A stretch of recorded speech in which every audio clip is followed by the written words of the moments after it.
Манфред Хутарер на пасадзе надзвычайнага і паўнамоцнага пасла Федэратыўнай Рэспублікі Германія ў Рэспубліцы Беларусь усяго некалькі месяцаў. І сваё першае знаёмства з рэгіёнамі Беларусі вырашыў пачаць менавіта з Брэсцкай вобласці. Размова аб супрацоўніцтве ў галіне эканомікі, культуры і турызму сталі лейтматывам гэтай сустрэчы. Намеснік старшыні аблвыканкама Геннадзь Барасюк расказаў госцю аб патэнцыяле Брэсцкай вобласці і выказаў падзею, што гэтая сустрэча паспрыяе далейшаму пашырэнню ўзаемаадносін. Сегодня мы развиваем торгово-экономическое сотрудничество почти со 130 странами. Только за прошлый год внешнеторговый оборот региона составил более 4 миллиардов долларов США. Традиционно область имеет сельскохозяйственную направленность. Наш аграрный сектор занимает одно из лидирующих положений в стране. Зайшла размова і аб цесных папрацоўніцкіх сувязях паміж Брэсцкай вобласцю і розных рэгіёнаў Германіі.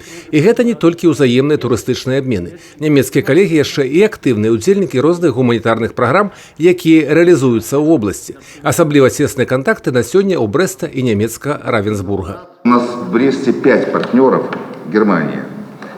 Самые теплые, как правильно было здесь замечено, это Вайнгартен, Равенсбург, это земли Средней Шуссентали. Это Равенсбург, так? Да. И с 3 общинами Байнфурт, Байнт и Берг.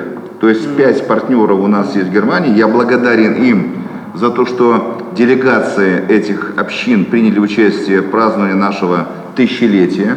Падчас візіту Манфред Хутарер ужо паспеў пабываць у мемарыяльным комплексе «Брэсцкая крэпасць-герой» і ў гасцях у вучняў сярэдняй школы нумар 7, дзе паглыблена вывучаецца нямецкая мова і культура. Я приехал сюда очень хорошее время, потому что в последние годы наши отношения очень плодотворно развивались в политическом плане, экономическом плане и тоже в культурном плане.